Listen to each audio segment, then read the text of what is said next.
I urgently called Edward, explaining that our parents were gravely ill and that he needed to return home immediately. Despite my heartfelt pleas, he dismissed my concerns coldly, insisting he was too tied up with a work trip and accusing me of overreacting. He abruptly ended the call, ignoring my attempts to keep him on the line.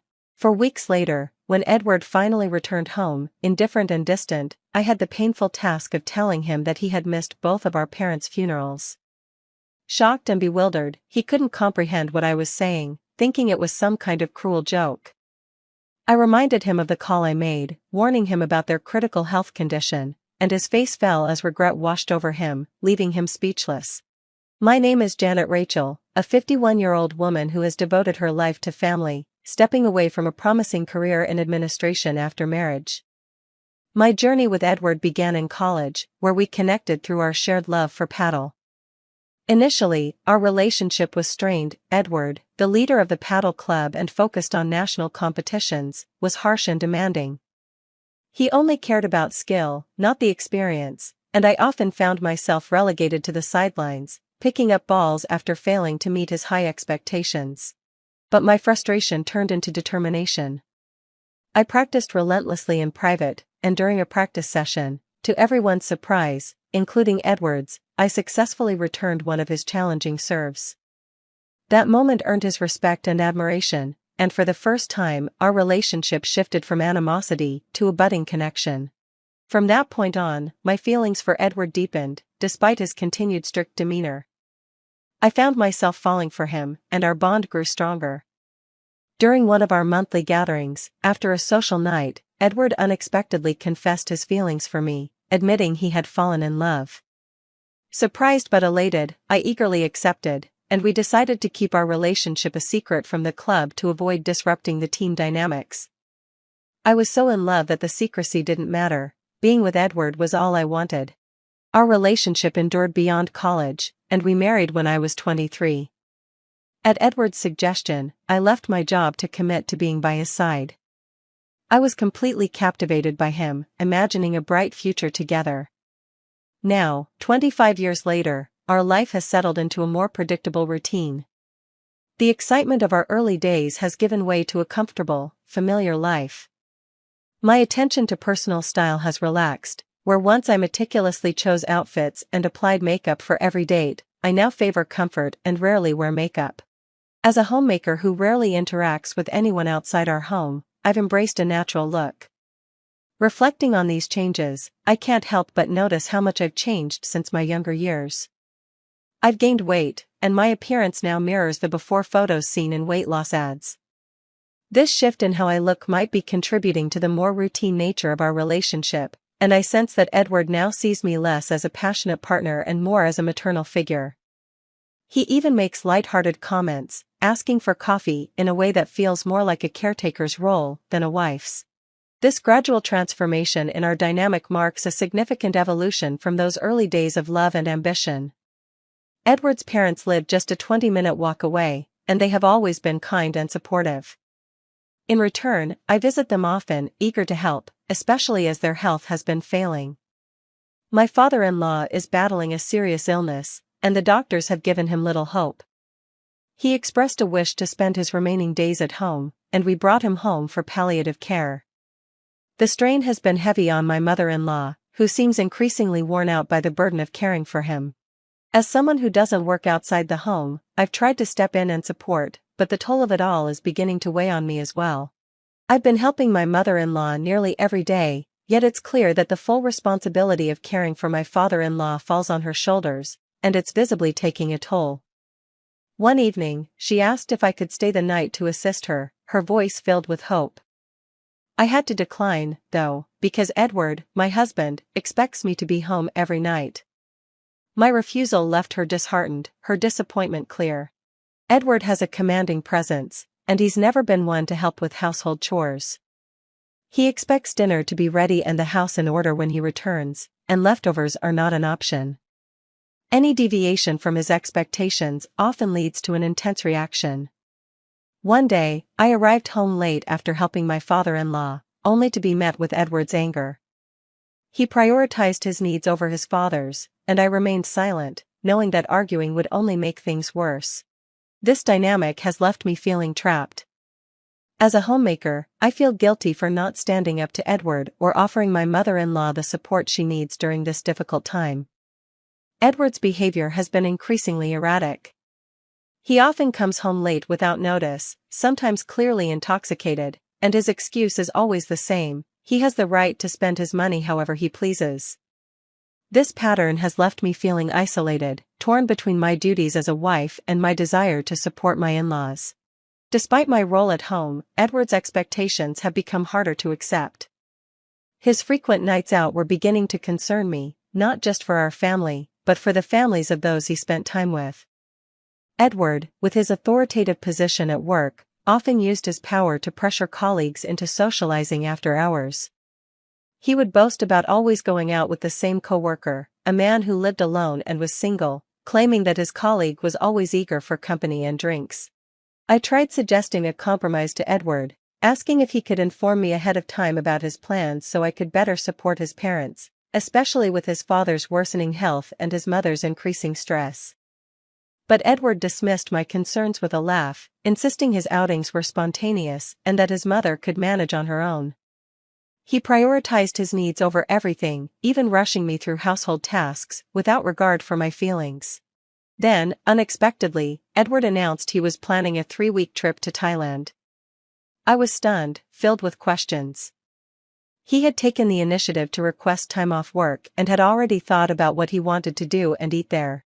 When I asked about the sudden trip and mentioned that I didn't have a passport, he casually replied that it didn't matter because I wouldn't be joining him. This was particularly surprising, since we hadn't even gone on a proper honeymoon. Given his usual stance on saving money, curious and concerned, I asked who he would be traveling with. His response was curt: he was going with a coworker, and then he quickly shifted the conversation to ask about dinner. I knew pressing for more details would likely lead to an argument, so I reluctantly accepted the situation, my frustration simmering as I prepared dinner just as Edward wished. On the day of his departure, he left early in the morning, beginning his trip without a word of further discussion. By noon, I found myself reflecting on the dynamics of our relationship, recognizing how difficult it was to express my needs and concerns within the constraints set by Edward's behavior and expectations.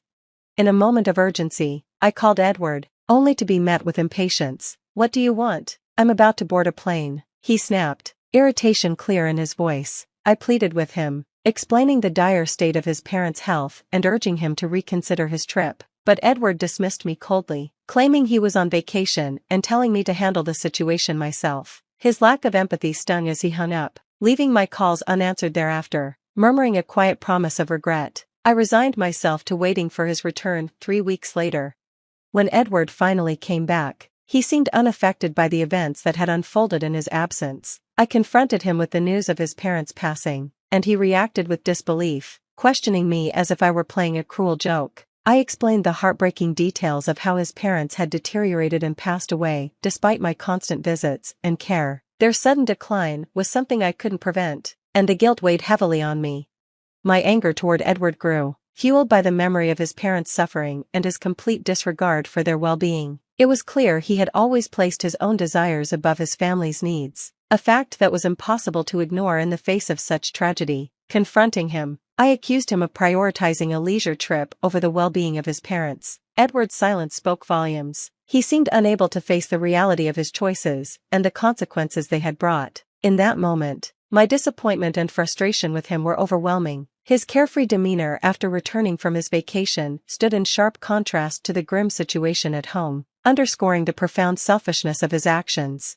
My heart ached, not just for the loss of my in-laws, but also for the realization that the man I had hoped would stand by me in difficult times had chosen himself above all else. With a hint of sarcasm, I probed further, asking about his recent 4-week getaway, suggesting it might have been with a lover. Edward, seemingly defeated, admitted to his affair with Donna, a younger coworker who, in his words, brought him comfort like nothing I could. His confession revealed that his late nights weren't spent working late but with Donna, and he boasted about her qualities in comparison to mine, arrogantly undermining my worth. What came next was even more shocking. With his parents no longer around to object, Edward bluntly suggested a divorce, envisioning a future where he could live with Donna in our home, effectively telling me to leave. The proposal hit me like a blow to the chest. Having dedicated my life to being a homemaker at Edward's request, I had no income of my own and little confidence to start over. But the realization that he had chosen his mistress over attending to his ailing parents was the final straw.